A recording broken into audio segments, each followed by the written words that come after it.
Bonjour. Bonjour. Alors, que je retrouve tout. Tac, hop.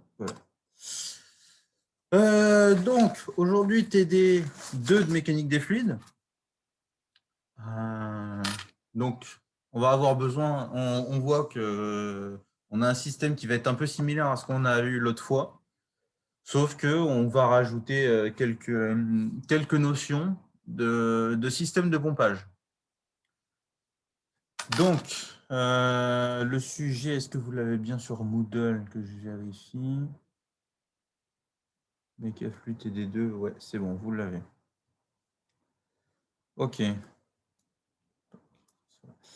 Donc, on a un système d'irrigation. Donc, le système d'irrigation, c'est celui-là. On a un puits qui a une certaine profondeur, une pompe et un réservoir qui est en hauteur. Donc, on va pomper vers ce réservoir qui fait 5 mètres cubes de volume. Les différentes hauteurs elles nous sont données. Donc, entre la pompe et le haut de la cuve, le haut du réservoir, on a 5 mètres. Entre la pompe et le bas du réservoir, on a 3 mètres. On a 5 mètres entre la pompe et le niveau haut du puits. Et le puits, il a une profondeur maximale, entre le niveau haut et le niveau bas, de 4 mètres. On nous indique les longueurs de tuyaux. Donc, on va avoir à l'aspiration, donc entre B et l'entrée de la pompe en C, 15 mètres de tuyaux. Est-ce que c'est en... ouais. On va avoir au refoulement 10 mètres de tuyaux et un clapet en tire-tour ici pour éviter que si jamais on arrête la pompe, que l'eau elle se déverse du réservoir vers le puits. Et on nous dit la température maximale de l'eau est de 20 degrés. Donc, première question, on souhaite pouvoir remplir le réservoir en 20 minutes. Quel doit être le débit de la pompe en mètres cubes par heure et en litres par seconde? Alors, je vous écoute.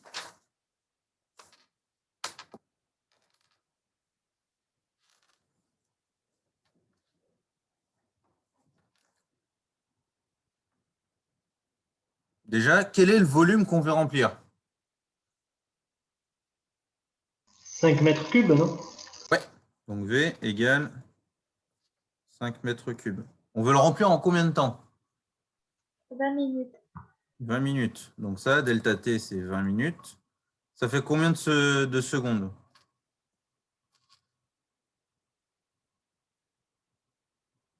1200. 1200 secondes. Et ça fait en heure, 20 minutes, c'est un tiers d'heure. Étant donné qu'on nous demande le débit en mètres cubes par heure et en litres par seconde, ça va être utile. 5 mètres cubes, c'est également 5000 litres. Et donc, notre débit volumique, QV, c'est égal à V sur delta T.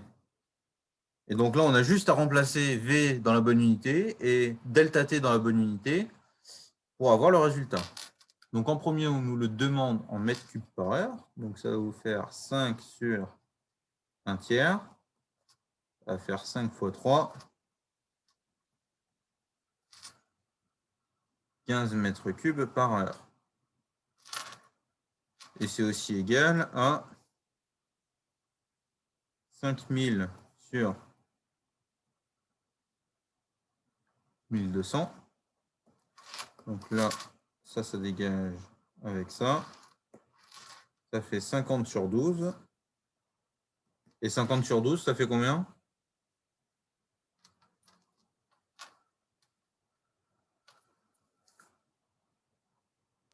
4,16. Ouais. Donc 80,16 litres par seconde. Donc on aurait pu, à partir du résultat qu'on avait là, convertir directement. ou faire comme on a fait, ça n'a pas d'importance. Le résultat, c'est on ait une méthode dont on soit sûr, et puis qu'on fasse le calcul correctement. Ensuite, qu'est-ce qu'on nous demande ensuite? On nous demande quelle va être l'énergie hydraulique emmagasinée lors du remplissage du réservoir. Hop. Alors, je vais essayer de faire un truc. Tac.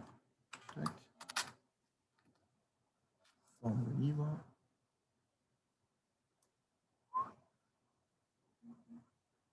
Hop.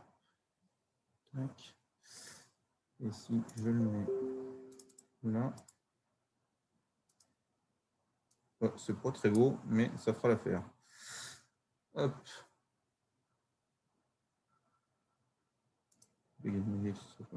Merde. Mauvaise idée. Bon, on est comme ça. Donc, en gros, on nous demande quelle va être l'énergie qu'on va emmagasiner. Donc, cette énergie, déjà, comment est-ce qu'on peut la calculer? Sans mettre les valeurs, dans un premier temps, comment est-ce qu'on la calcule? À quoi est-ce qu'elle correspond, cette énergie emmagasinée?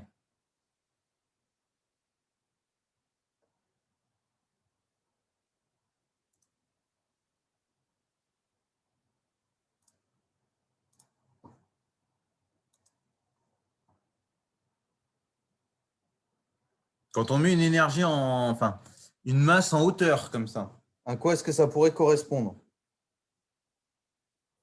Le fait de mettre en hauteur quelque chose, en mécanique, globalement, vous avez deux types d'énergie en général. C'est une énergie L'énergie potentielle. potentielle.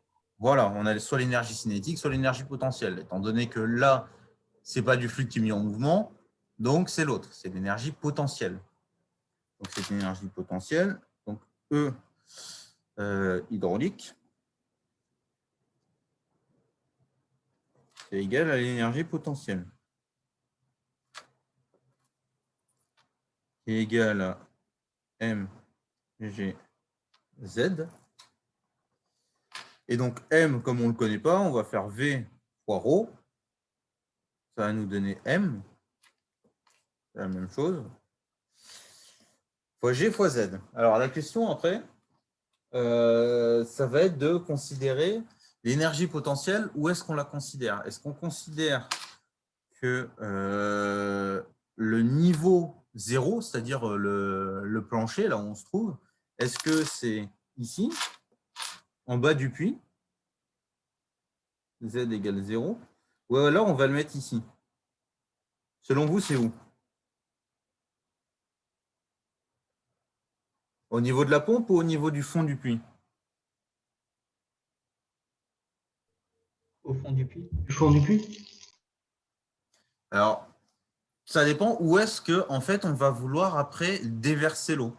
Ça va dépendre. Donc là, effectivement, dans le sujet, ce n'est pas explicite. Donc, on va faire le calcul. Enfin, si on le prend, s'il y en a qui ont déjà vu un puits dans leur vie, le puits, il est à plusieurs mètres de profondeur. Donc, en général, quand on va considérer, là, par exemple, le puits, c'est une nappe phréatique, et qu'on va pomper et qu'on va le mettre, l'eau, dans un château d'eau, par exemple. Le réservoir, c'est le château d'eau. Et après, on va déverser cette eau au niveau des habitations qui sont au niveau de la pompe, à peu près. Donc là, on va faire le calcul. On dit si Z égale 0 au niveau de la pompe,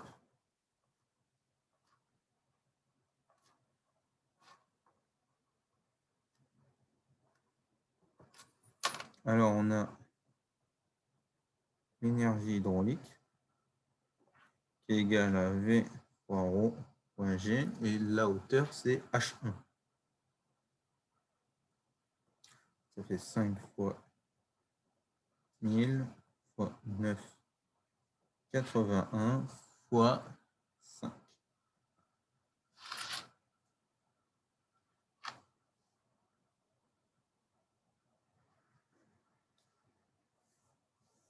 Donc, je vous laisse faire le calcul.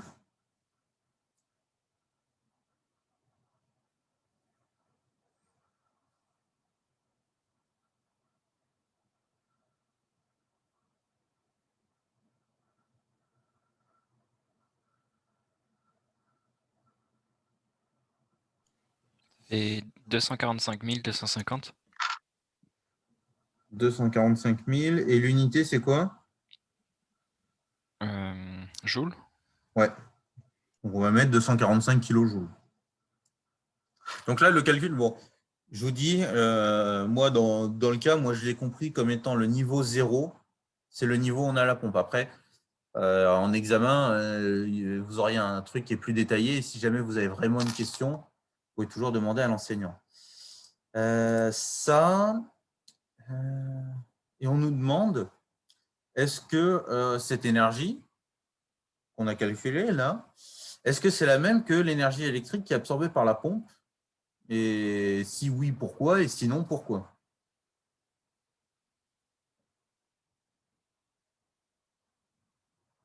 Ça, c'est ce qu'on a vu l'autre fois, avec les histoires de rendement.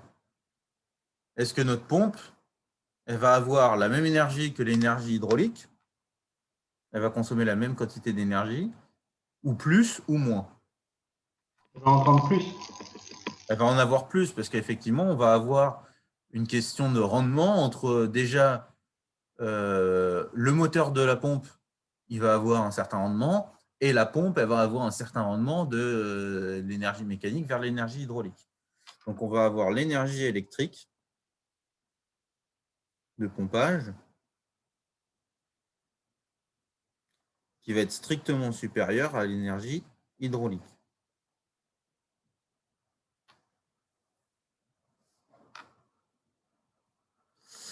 OK. Donc, effectuer un bilan de puissance. En gros, ce qu'on peut dire, c'est que l'énergie hydraulique est égale au rendement fois l'énergie électrique. OK?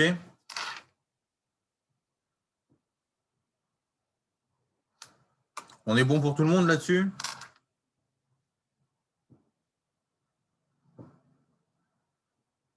On va dire que oui. Hop, on revient là. On nous demande de calculer les pressions absolues et relatives aux différents points du montage et de compléter le tableau 1. On nous dit que la pression atmosphérique, on va l'arrondir à 1 bar et qu'on ne tiendra dans un premier temps ici pas compte des pertes de charge éventuelles. Donc, est-ce que si je fais ça, ça va mieux marcher? Hop. Déjà, je vous pose la question. C'est quoi la différence entre la pression absolue et la pression relative?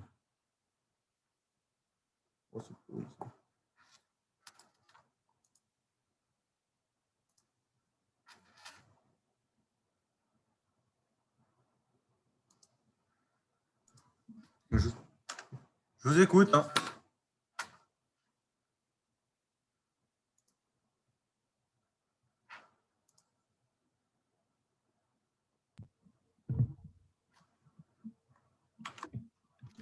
La pression relative, c'est quand on soustrait la pression atmosphérique.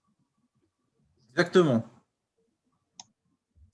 Donc là, ce qu'on va faire, c'est qu'on va calculer toutes les pressions absolues dans un premier temps. Et après, on va enlever la pression relative, enfin la pression atmosphérique pour avoir la pression relative. Est-ce que ça a mieux marché ce coup-ci? Tout aussi pourri. OK. Tac. Donc, premier cas, on va calculer, donc là on est à la question 3. On va calculer les pressions qui vont être faciles. Est-ce que vous voyez des endroits où la pression, ça va être très facile à calculer?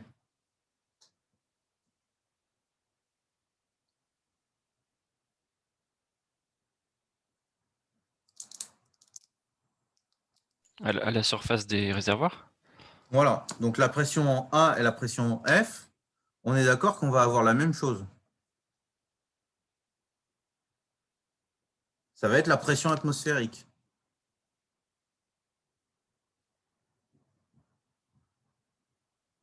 Est-ce que c'est bon pour tout le monde, ça? Oui. Ouais. Donc après, bon, il faut calculer les autres pressions. Comment est-ce qu'on peut faire? Donc déjà, on va partir de A. Le point A, on l'a fait. Donc ça, et ça, c'est fait. Le point B, comment est-ce qu'on pourrait calculer sa pression?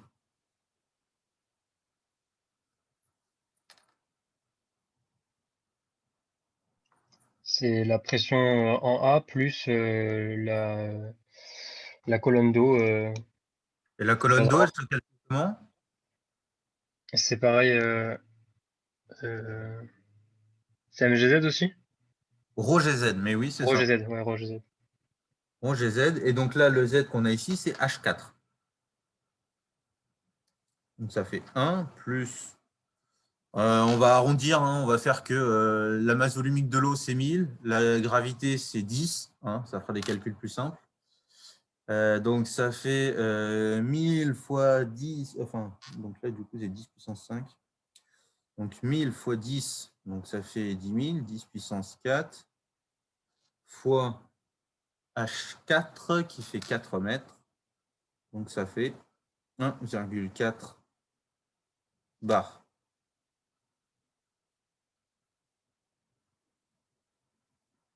La pression E, on va pouvoir la calculer exactement de la même manière. Ça va être ma pression en F, plus ρ, G, et la hauteur que j'ai entre E et F, ça va être ma différence, parce que là, on ne nous la donne pas directement, ça va être H1 moins H2.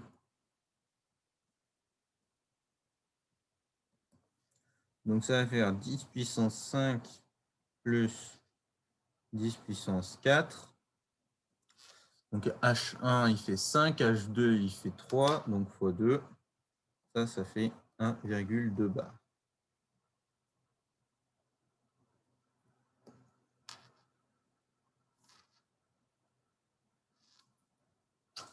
Ok, donc on est bon là-dessus. Donc il nous reste C et D. Donc ceux-là, comment est-ce qu'on les calcule?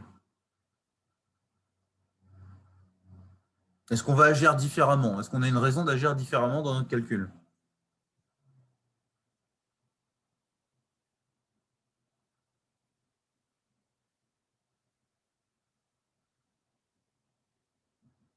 Faut prendre en compte l'aspiration de la pompe. Bah, en fait, là, ça va pas, on ne va pas en tenir compte de ça. On va calculer en statique. On ne va pas faire de calcul, on ne va pas tenir compte de la vitesse. On va se mettre en statique. OK? Je suis en cours.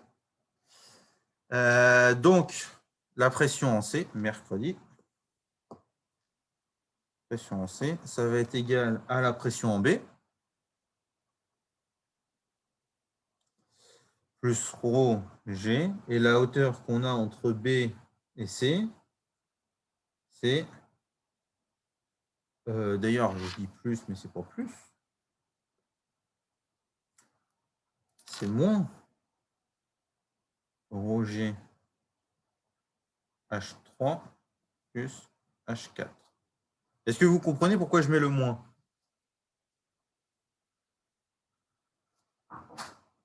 C'est en cours. Oui. Est-ce que vous comprenez pourquoi je mets moins devant la pression statique?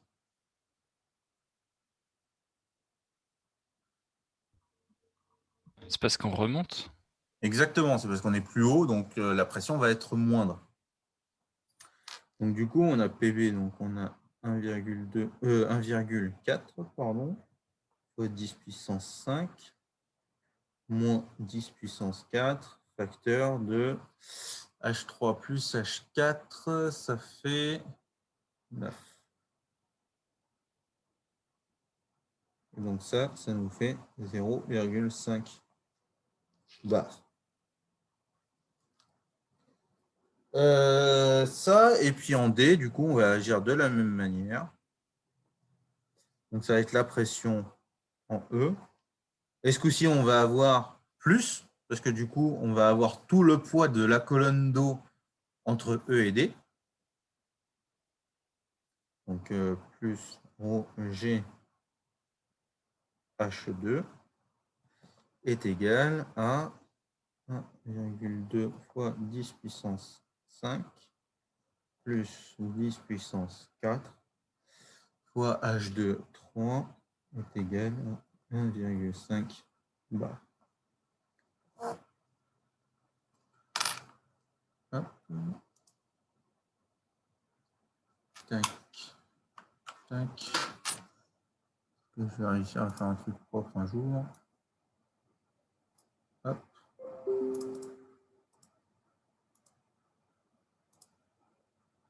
On va grandir.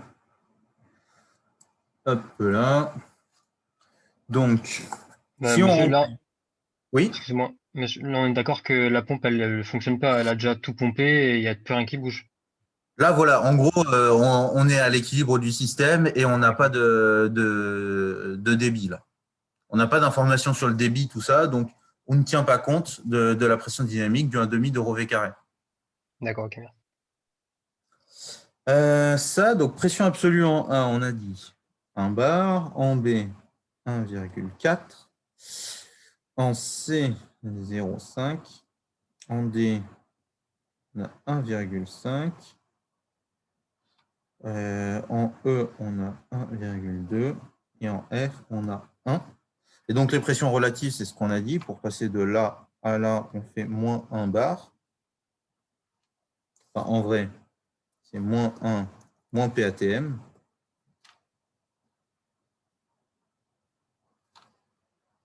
Voilà. Donc ici, on va avoir 0, 0,4, moins 0,5, 0,5, 0,2 et 0. Est-ce que c'est bon pour tout le monde jusque-là?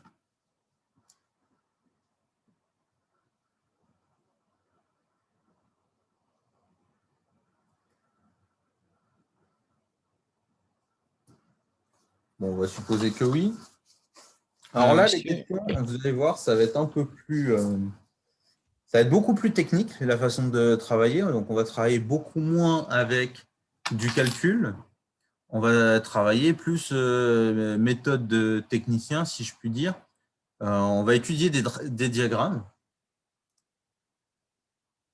Ce qu'on nous dit, c'est on ne tient pas compte des pertes de charge. Et donc, il faut qu'on choisisse une pompe KSB qui permette de répondre au cahier des charges. Donc déjà, première chose qu'on va faire, est-ce que je peux effacer ça ou pas? Oui. Ouais. Hop. Hein. Alors, notre cahier des charges, ça va être quoi? On veut un débit de combien, on a dit? En mètres cubes par heure. 15. 15 mètres cubes par heure. Et on veut élever notre niveau de combien? H1 et H3 plus H1. Alors, attends, qu'est-ce que j'ai noté, moi, là? Si, voilà. Notre delta P total, donc la perte de charge qu'on va avoir au niveau de la pompe, du coup, si on la convertit en hauteur, parce que souvent avec les pompes, on va travailler en mètres de colonne d'eau, elle est de 10 mètres de colonne d'eau.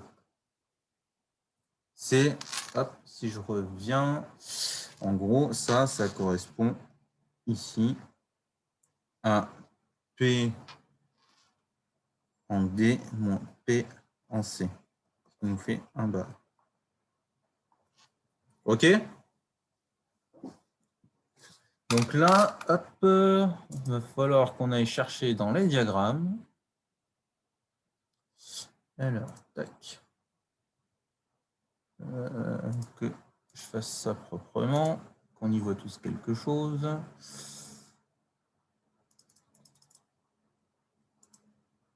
Hop, non, ça c'est pas ouf. Bon, on va faire ça comme ça. Alors, le diagramme qui a cherché, c'est le diagramme qui est en page 3 ou 4, je crois. Donc 2 secondes, le temps que je le capture pour le mettre ici. Hop. Tac.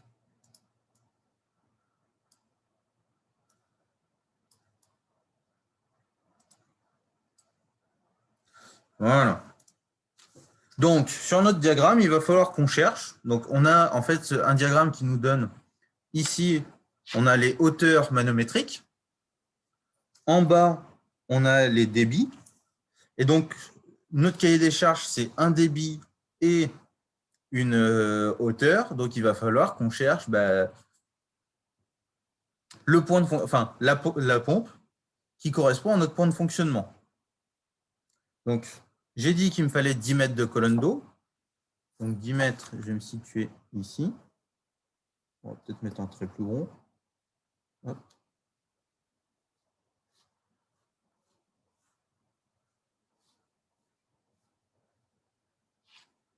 Et le débit, je suis à 15. Donc, 12, 14, 15. Ici.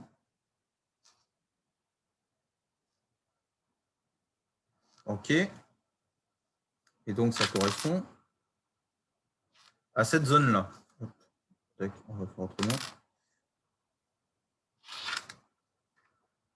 La zone qui est ici. Hop. Donc là, on a un gros point qu'on va enlever. Hop. À toute cette zone-là.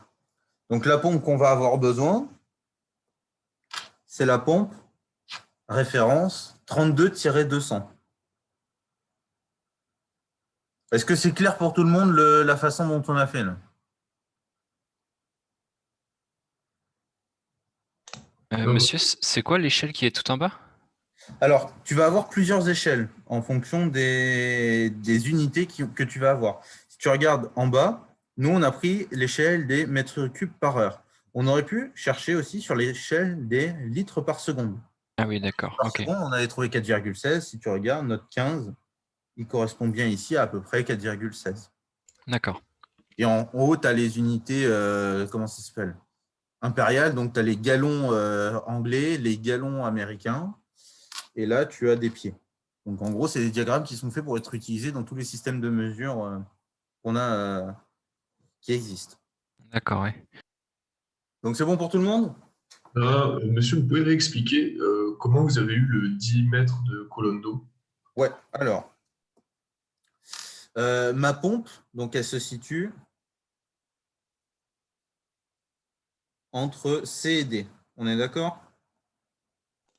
Oui. Et si je regarde la différence de pression entre C et D, cette différence de pression, elle est de 1 bar. OK. Ouais.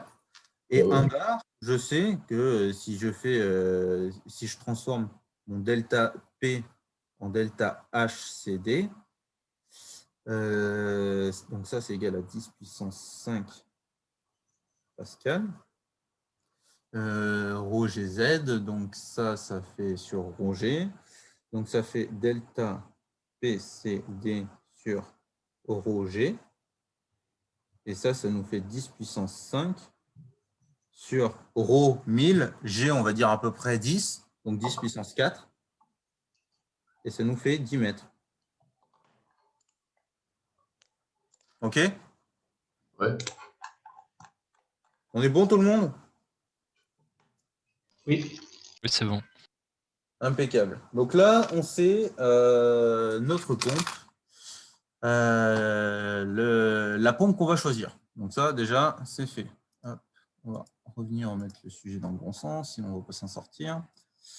Et on me demande de choisir le diamètre de roue de la pompe. Donc, diamètre de roue de la pompe, je regarde dans mon sujet, en dernière page. Donc, ça, je cherche un diagramme qui correspond avec ma hauteur de pompe et mon débit. Et là, je vois ma hauteur, mon débit, et je vois il y a des... Bon, la résolution n'est pas top top, mais je vois que j'ai des diamètres. Ça, c'est le symbole du diamètre. Donc, on va récupérer ce truc-là. Hop. Tac. Hop. On efface tout ça. On efface 5. Et hop.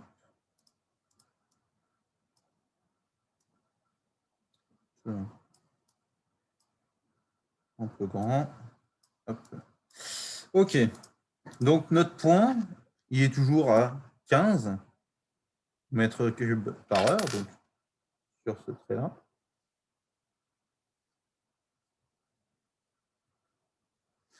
Et notre hauteur d'eau qu'on veut, elle est de 10 mètres cubes.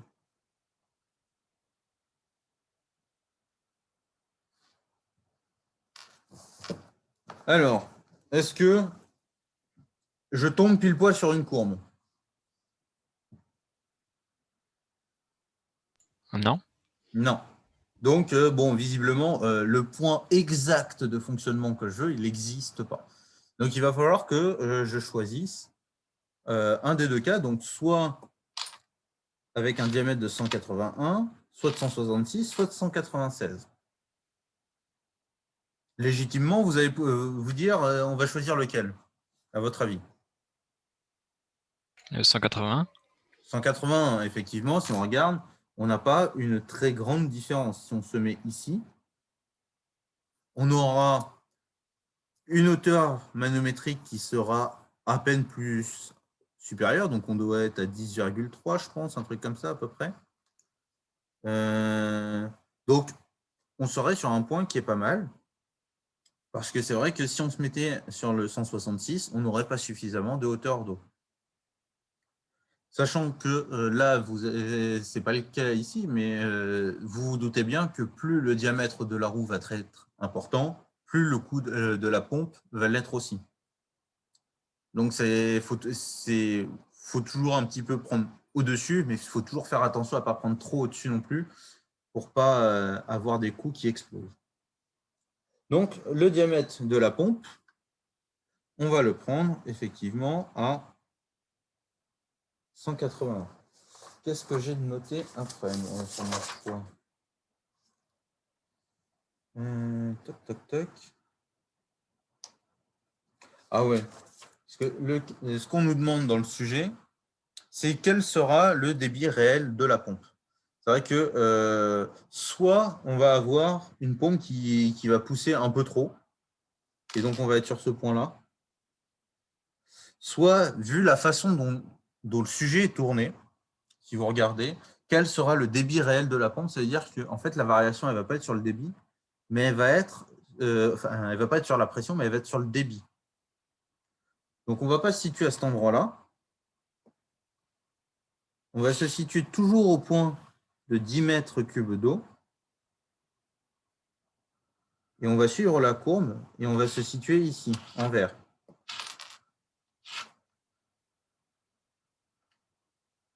Et donc, en vert, si on continue, là, on est à 16, là, on doit être à 16,5. Est-ce que vous comprenez ou pas?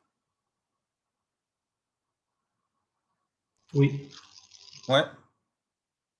Donc là, c'est la façon dont est tournée la phrase. Effectivement, on vous dit que quel sera le débit réel de la pompe. Donc, si on vous dit que ce n'est pas le même que celui qu'on a calculé, forcément, c'est que c'est ça qui va changer.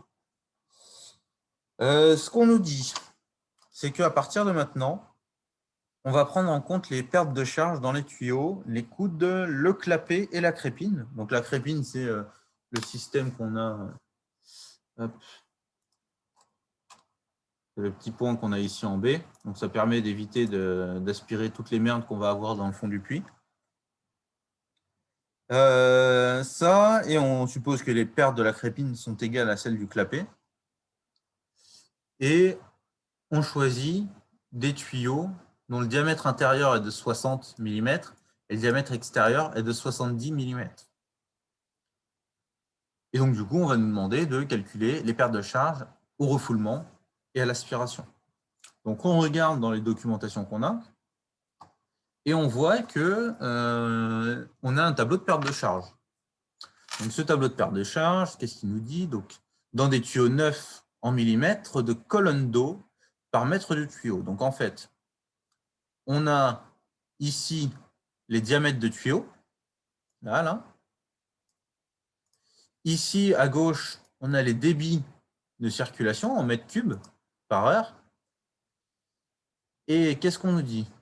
On nous dit aussi que pour les tuyaux en matière plastique, les valeurs dans le tableau, on va les multiplier par 0,7. Donc ça veut dire qu'avec les matières plastiques, on va avoir moins de perte de charge qu'avec les matières métalliques. Et que pour les coudes clapets de retenue, clapets de pied, crépine, on compte 2 mètres de longueur fictive pour chaque accessoire.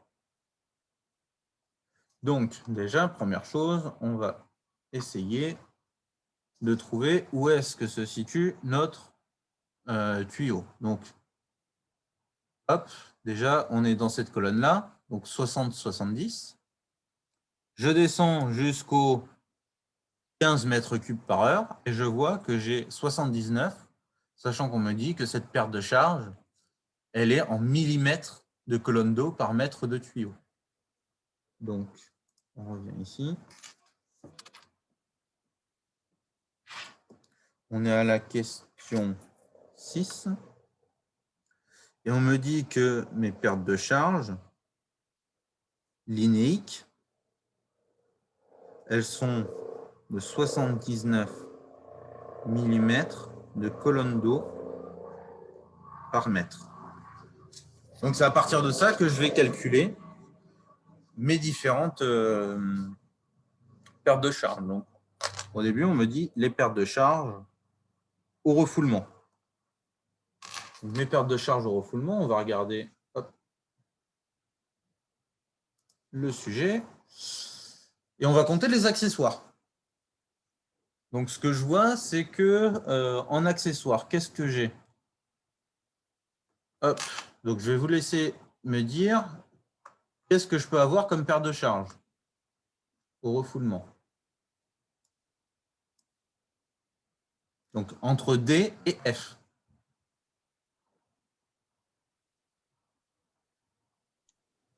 Mais il peut y avoir des coudes, Voilà. Donc, les coudes, on en a combien? a priori 2. 2. Donc, on nous a dit chaque accessoire. Donc, ça, c'est les pertes de charge singulières. Donc, hop, que je revienne hop, ici.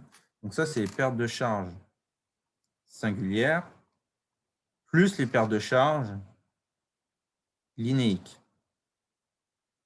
Et on nous a dit que les pertes de charge singulières, elles étaient égales à 2 mètres de tuyau. Donc 2 fois 79 mm.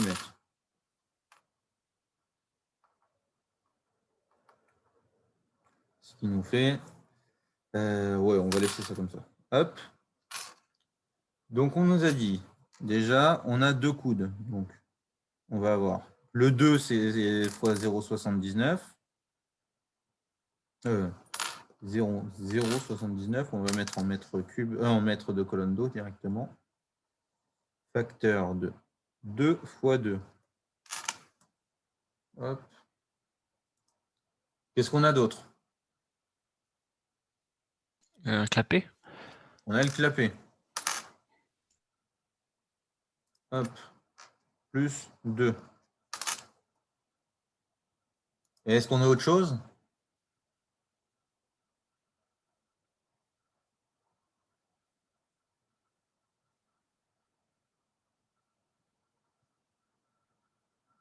Pas de réponse. Donc, bon, ça, c'est pour vous, c'est pas demandé dans le cours ou particulièrement. Ça, c'est plus pour vous, votre culture. Sachez qu'à chaque variation de diamètre, vous allez également avoir des pertes de charge. Donc là, par exemple, en sortie de tuyau, on va avoir une perte de charge. Et là, elle ne va pas être très importante, elle va être très négligeable devant toutes les autres pressions. Mais globalement, en gros, à chaque fois qu'il se passe quelque chose, on a une perte de charge. Et donc, la perte de charge qu'il nous reste à prendre en compte, c'est la perte de charge linéique. Donc, on nous dit qu'on a combien de mètres de tuyau au refoulement? 10 mètres fois 0,079. Ce qui nous fait 0,079 facteur de 2 fois 2 fois 2 plus.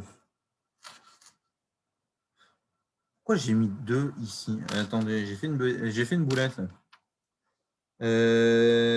Tac, tac, tac. Ça, là, c'est faux ce que j'ai mis.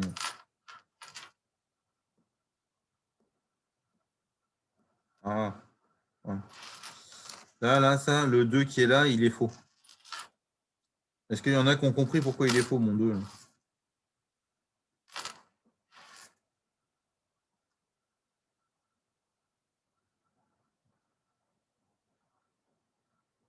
Mon 2, il est faux parce que j'en ai déjà tenu compte là-dedans, en fait.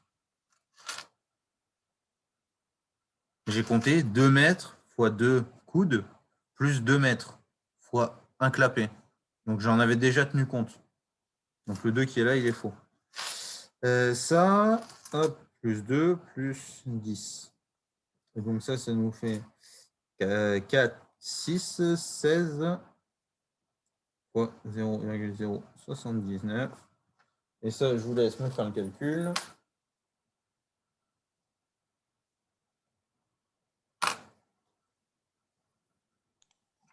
– 1,264. Et c'est quoi l'unité?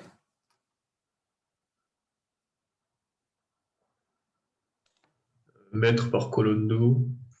Alors, c'est mètre de colonne d'eau. Mètre de colonne d'eau. Voilà.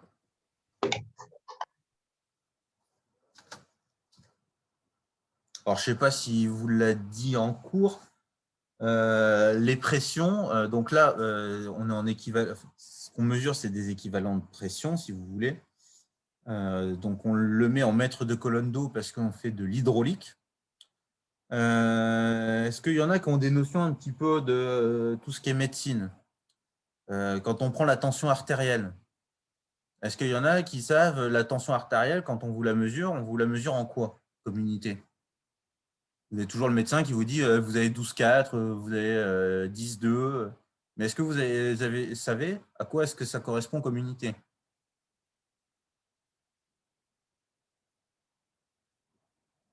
C'est le millimètre mercure. Voilà, c'est des millimètres de mercure. Donc là, en gros, c'est un équivalent de pression. Donc nous, on travaille en mètres de colonne d'eau parce qu'on fait de l'hydraulique. Mais fut une époque, la pression, on la mesurait en millimètres de mercure. Donc, c'est des équivalents. Donc là, comme on fait avec de l'eau, c'est de l'eau. Pourquoi ils mesuraient en millimètres de mercure à l'époque? Je ne sais pas. Mais voilà, ça correspond à une pression, ces millimètres de mercure.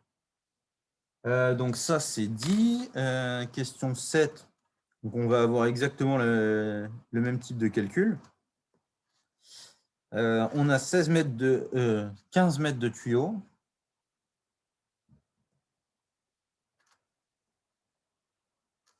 Et si on regarde le schéma, on a une crépine et un coude. Donc, on a 2 accessoires. Donc, ça va être 2 fois 2.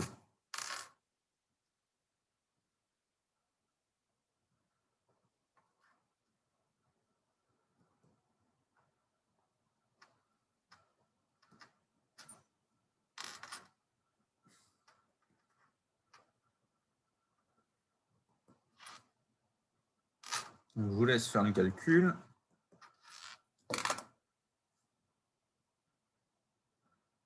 Bien, je n'ai pas remis. Hop, ça marchera mieux. Voilà. –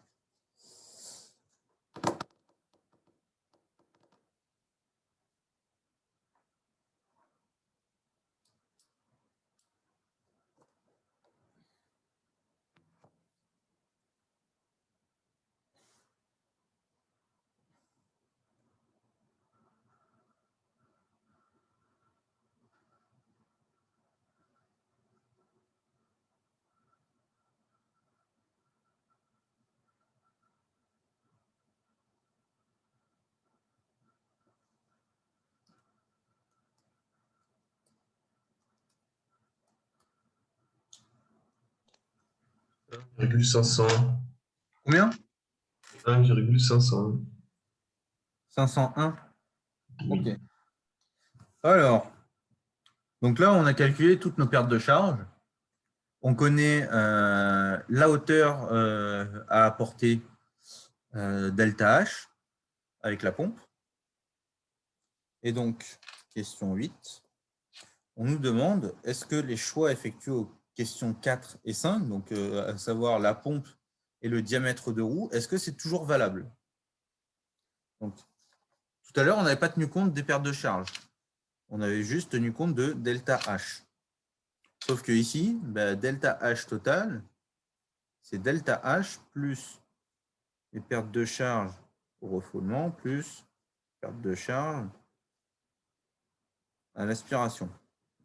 Et ça va nous faire un 10 plus 1,26 plus 1,5. Et ça va nous faire du 12,76 mètres de colonne d'eau. Et donc, si on revient, hop, sur mon diagramme, où est-ce que j'étais? Là. Tac.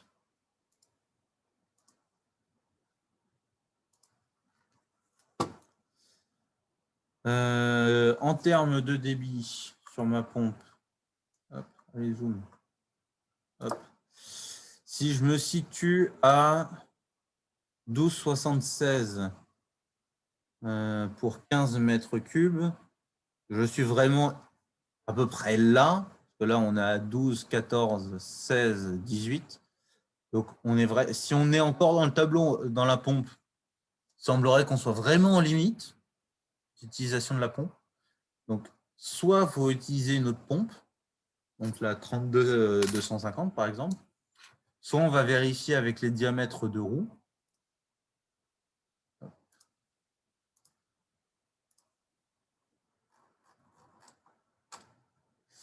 Si on ne peut pas arriver à trouver un point de fonctionnement. Alors, donc là, on nous dit 12,76. Donc 12,76, 12,76, on serait par là. Hop, je vais capturer le truc, ce sera plus simple.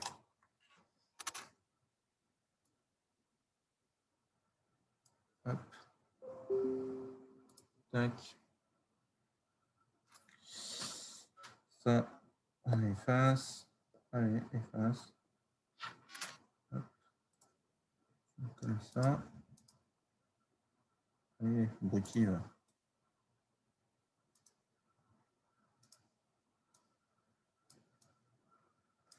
Hop. Donc, 12,76, je suis à peu près là.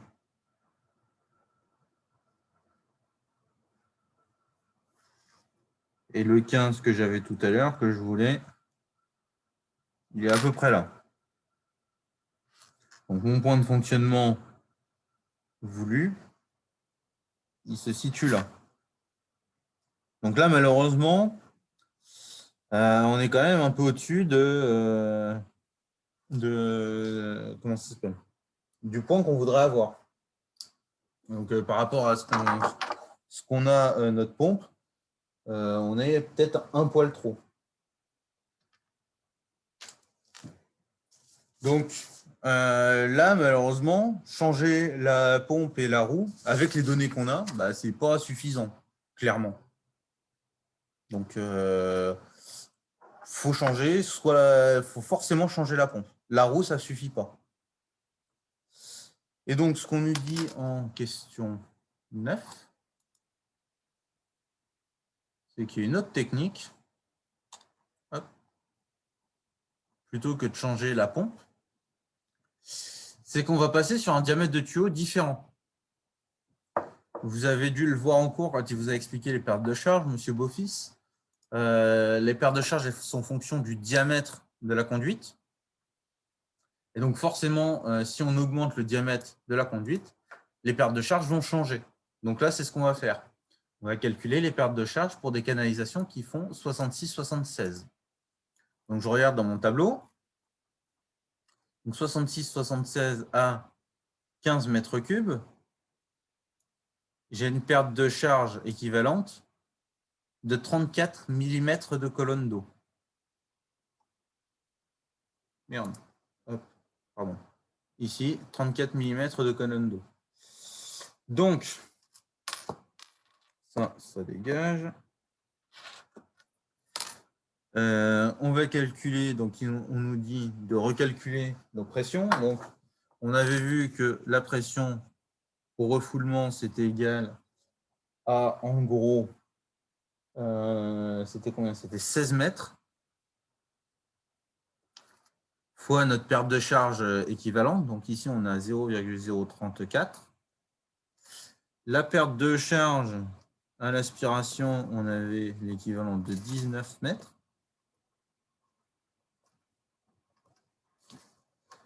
Ça, et donc du coup, ça va nous faire une hauteur totale de combien? Donc je vous laisse me faire les calculs.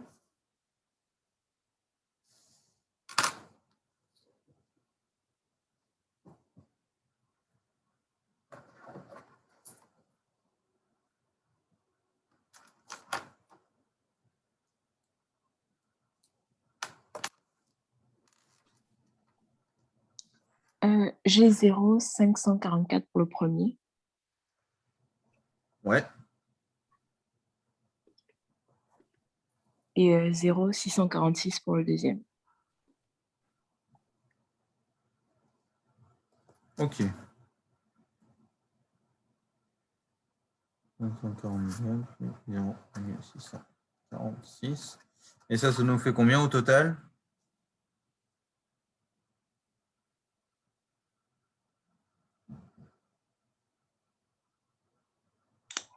11,19. On va dire 11,2 mètres de colonne d'eau. Alors, déjà 11,2, on va peut-être être mieux que tout à l'heure. Hop, on va regarder déjà si avec les roues. Est-ce que je l'ai encore? Ah, je l'ai encore. Hop. Si je regarde là, 11,2, donc 11, il est là, 11,2, il est à peu près ici. Hop, il est à peu près, on va dire qu'il est à peu près sur ce trait-là.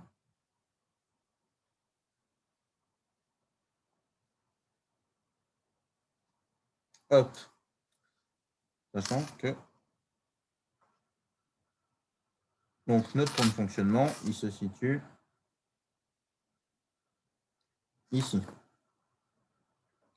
Donc là, ce qu'on va faire, c'est que comme tout à l'heure, on va considérer que si on doit adapter quelque chose, on va adapter le débit.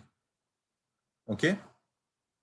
Donc là, si on regarde le débit, si j'ai continué ma courbe, bon, on va dire qu'on est là. Donc le débit que je vais avoir, ça va être 20 mètres cubes par heure, avec un diamètre de roue de 196 mm. OK? On est bon pour ça ou pas? Monsieur, on pourrait aussi aller de l'autre côté là, parce qu'on est à peu près à mi-chemin. Alors après, effectivement, il faudrait réfléchir. Est-ce qu'on pourrait réduire le débit? Est-ce qu'on a réellement besoin d'un débit aussi important, de 15 mètres cubes par heure? Si ce n'est pas très important et qu'il y a une différence de coût assez importante entre les deux diamètres de roue, effectivement, on pourrait se poser la question d'aller ici, de fonctionner à un débit plus faible. C'est quelque chose qu'on pourrait faire. Mais là, on va considérer qu'on veut au minimum ce qu'on nous a demandé. D'accord, oui. Après, c'est des considérations avec le client, avec la personne qui va installer le système, quoi.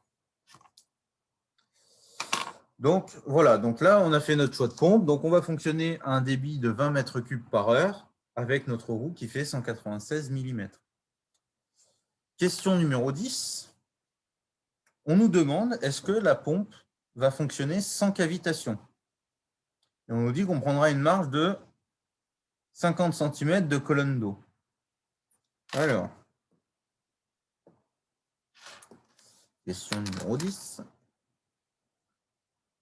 La cavitation, comment est-ce qu'on sait si on va en avoir ou pas? Est-ce que vous l'avez vu en cours, ça? C'est par rapport à la pression de vapeur saturante, non? Ouais, exactement. Il faut que la somme de la pression de la vapeur saturante et du NPSH requis soit supérieure à la pression d'aspiration.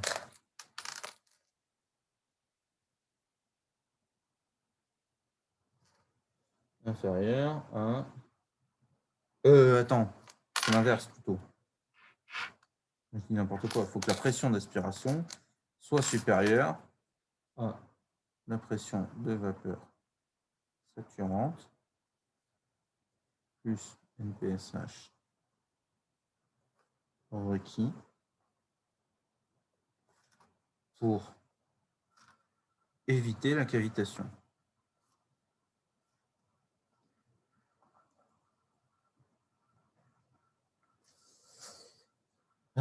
Ça, donc si on a ça, on a de la cavitation, donc il faut qu'on calcule notre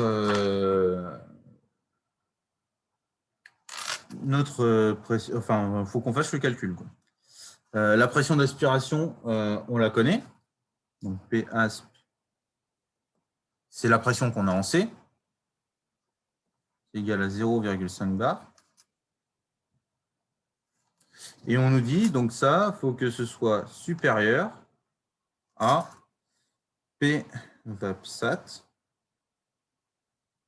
plus le NPSH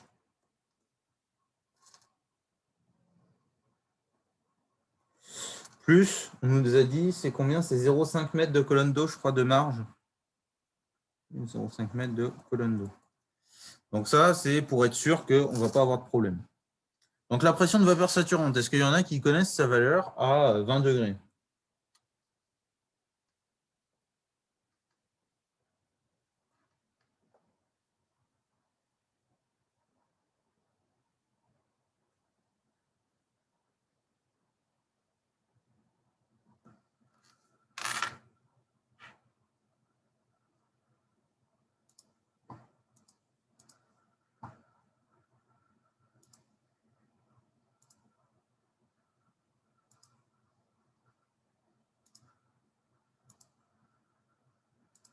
Hop.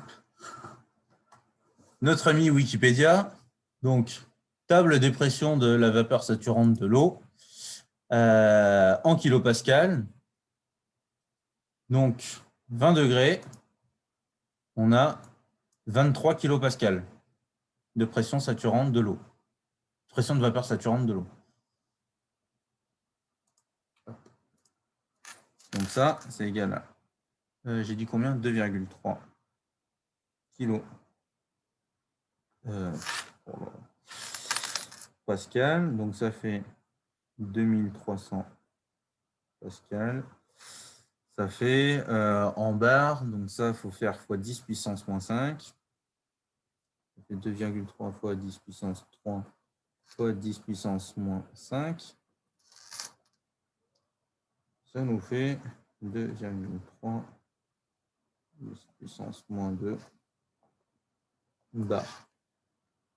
Donc ça, c'est notre pression de vapeur saturante.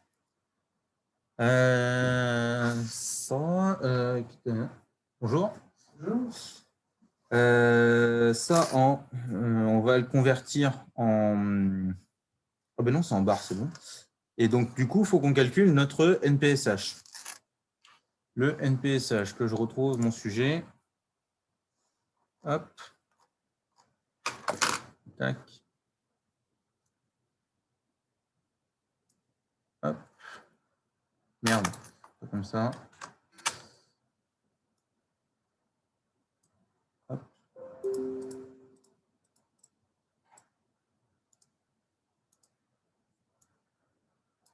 Hop. Si je regarde ici, j'ai...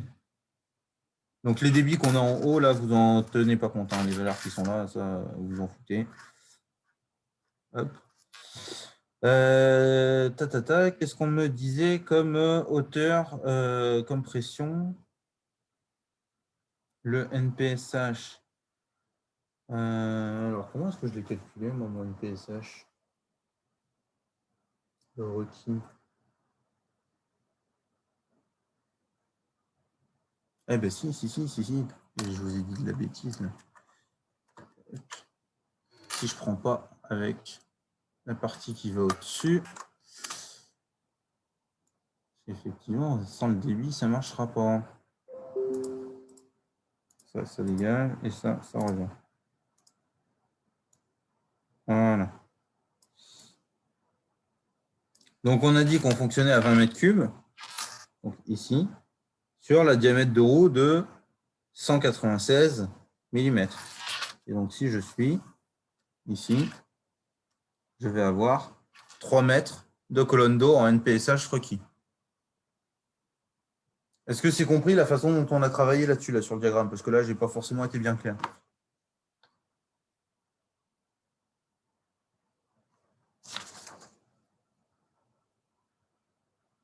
Pas de réponse, on va supposer que c'était clair. Donc, du coup, on a ça. Donc, notre NPSH, il fait 3 mètres. Hop. Donc, tout ça. Hop, ça dégage.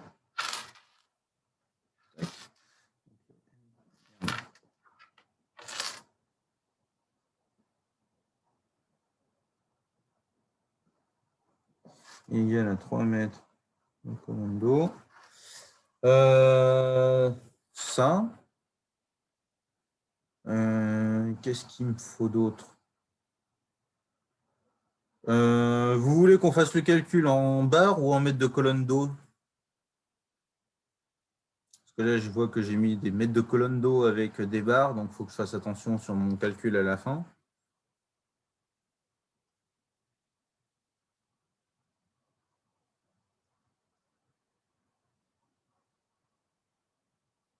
Bon, on va le faire en mètres de colonne d'eau si je n'ai pas de réponse. Donc P aspiration, ça fait 5 mètres de colonne d'eau. P vap, ça fait combien ça? Combien, ça fait 0,23 mètres de colonne d'eau. Et du coup, NPSH, on est bon. Donc, P VAP SAT plus NPSH requis plus les 0,5, ça fait 0,23 plus 3 plus 0,5, ça fait 3,73 mètres de colonne d'eau. Donc, d'après ce qu'on a calculé, même en prenant une marge de 50 cm de colonne d'eau, on ne va pas avoir de cavitation. Parce que ça, c'est inférieur à P aspiration.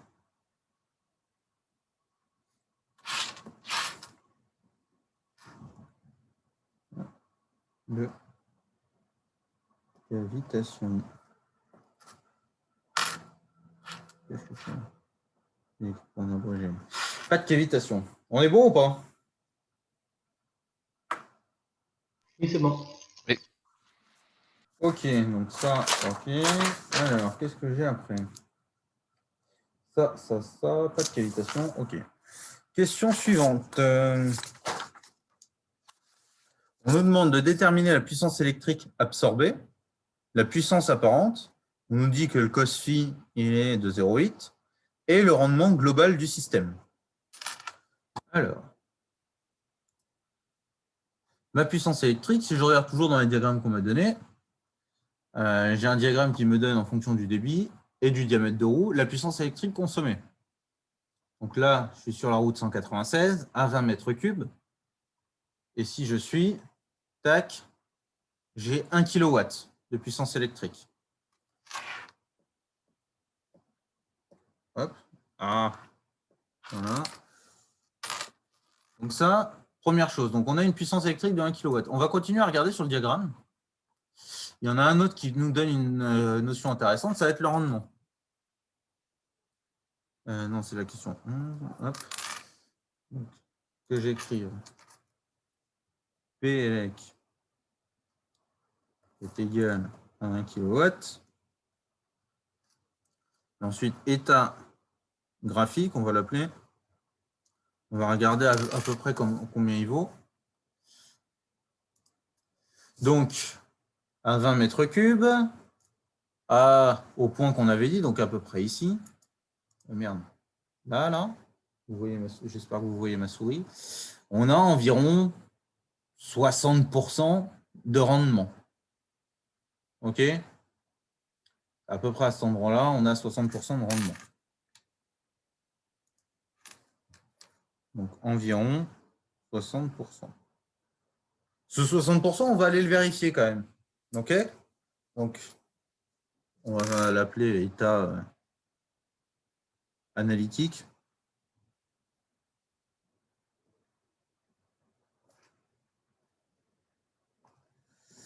Ça va être notre rendement, ça va être notre puissance hydraulique sur notre puissance électrique. Comment j'ai calculé ça? Comme ça. Ma puissance hydraulique, c'est mon débit fois ma hauteur totale, fois ρGH sur PLF. Ça me fait 20 fois 11,2 fois 10 puissance 4 sur 10 puissance 3. Un truc que j'ai oublié, le 20 que j'ai ici, il est en mètres cubes par heure. Pour l'avoir dans l'unité internationale en mètres cubes par seconde, il faut que je divise par 3600. Hop, donc le 10 puissance 3 qui est là, ça dégage ici. Ça nous fait un rendement de 20 fois 11,2, ça fait 22,4, ça fait 224. Fois 10, 2240 sur 3600. Je vous laisse faire le calcul final.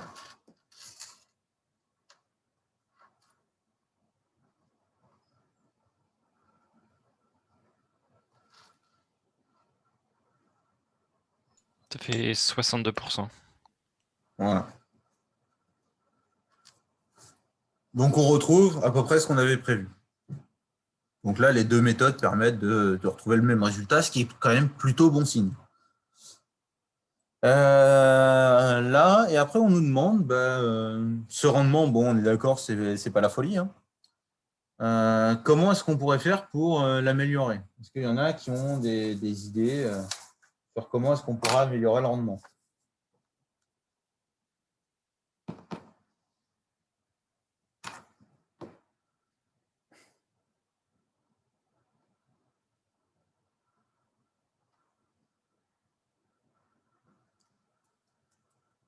Balancez des idées. Hein.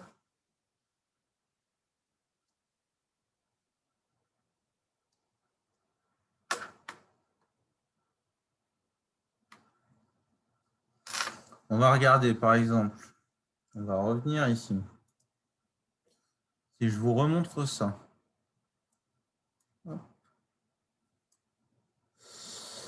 Est-ce que vous voyez un point, est-ce que le rendement, il varie linéairement, entre guillemets, sur toute la courbe?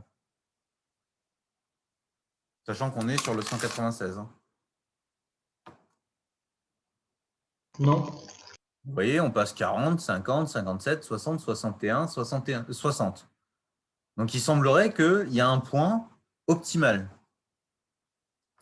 Ce point optimal, il se situe à un débit plus faible. Donc, ce qu'il faudrait peut-être faire, c'est utiliser, par exemple, un régulateur de débit qui nous permette de nous placer à ce point optimal. Après, là, faut pas oublier, je vous rappelle qu'on est dans les conditions limites de la pompe. Il faudrait voir si sur le diagramme donc, qui était là, bon là, la flemme de le remettre dans le bon sens, hein, faudrait voir si il n'y a pas une pompe où en fait nos besoins ils sont mieux faits, si vous voulez, enfin, où ils vont permettre d'atteindre un meilleur rendement. Donc ça, c'est à étudier, donc ça se regarde, ça s'étudie, voir, bah oui, effectivement, si je passe sur la 32-250, pour le même débit, la même hauteur d'eau, eh ben, je vais pouvoir avoir un rendement peut-être de 70%. Est-ce qu'il y en a qui ont d'autres idées? Monsieur, moi j'ai une question. Ouais. Si on met un variateur de débit, du coup, ça risque pas de rajouter des pertes? Ça va te rajouter des pertes. Mais si on regarde, si tu réduis le débit, là, si tu te situes sur un débit plus bas, tu as une pression, ta pompe, elle pousse plus. Donc, l'un dans l'autre, tu devrais quand même réussir à avoir, même si tu as une perte de charge supplémentaire, la pression suffisante pour remplir ton réservoir. D'accord. Okay. Alors après, effectivement, il faudrait faire le calcul. Hein. Est-ce qu'il y en a qui ont d'autres idées pour améliorer le rendement de notre système?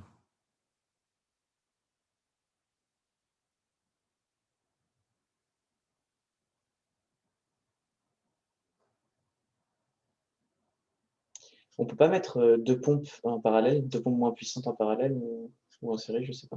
Ouais, ça c'est un truc qu'on pourrait faire, tout à fait. On pourrait mettre. Alors attends, c'est en parallèle ou en série qu'il faut les mettre? Deux pompes en parallèle, tu vas, pour un même débit, avoir plus de hauteur. Donc tu vas te situer, tu vas pouvoir prendre des pompes avec moins de hauteur d'eau et au même débit. Donc là, elle n'est pas forcément optimale pour des pompes pour la moitié, parce que là, tu vois, on n'a pas en dessous. Mais effectivement, on pourrait utiliser deux pompes et si économiquement c'est rentable, c'est un truc qu'on pourrait faire. Donc, globalement, c'est à peu près les possibilités qu'on a. Moi, je ne vois pas d'autres trucs. Est-ce qu'il y a des questions sur le TD?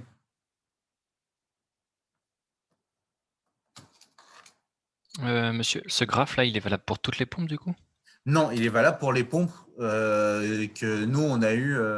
D'accord, là, oui. c'était pour la pompe, si tu regardes en haut, c'est pour la pompe 32-200. Ah oui, oui, ok, oui. Voilà, D'accord. effectivement. Et chaque fabricant a son catalogue de pompes avec ses diagrammes. Pas d'autres questions?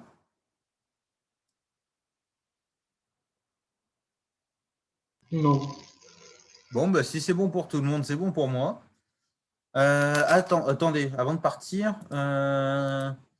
j'avais une question sur les séances. À partir de la semaine prochaine, je crois qu'on va se voir le matin aussi, le lundi matin, c'est ça, à 8 h?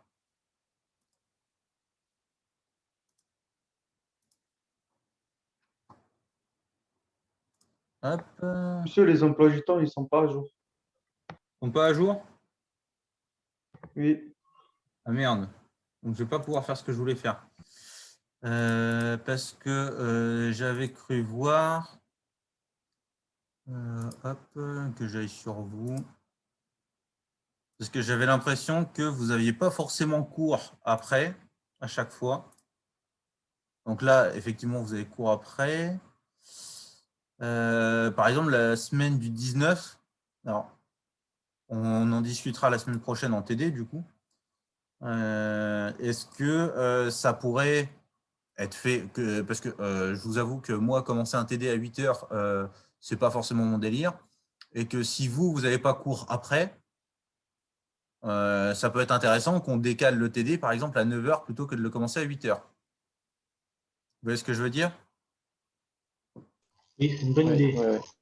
Voilà. Ça, je pense qu'on est à peu près tous d'accord. Se lever le matin, ce n'est pas forcément notre truc. Et du coup, le 12, vous êtes à 8 h ou pas du tout? Le 12, vu que vous avez cours avec Monsieur Beaufils derrière, j'ai l'impression que oui. Parce que sur l'emploi du temps que j'ai les deux créneaux de TD, j'ai celui à 8h et celui de 16h45. Ouais, alors il y a TD à 8 heures. En fait, à Ouais. partir de la semaine prochaine, on a 2 séances de TD par semaine. Donc, Ok. vous, ce sera le lundi à 8 heures et l'après-midi, donc à partir de 17h30, après le TP pour ceux qui ont TP. Sauf que là, la semaine prochaine, donc vous avez cours de 602 juste après. Donc, effectivement, on ne va pas avoir le choix que de se lever lundi matin. Par contre, à partir le 19, allez, charge. Ok, il a planté. Merci, c'est génial. J'adore ce truc.